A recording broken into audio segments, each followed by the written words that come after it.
خجل بدن مهاجرم خجل بدن مادر دعا برایم کن بدامی هجر و فراقت اسیرم هر شام و صبا بدامی هجر و فراقت اسیرم هر شام و صبا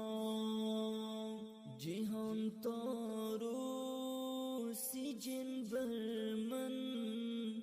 مادر دعا برایم کن جهان تارو سجن بر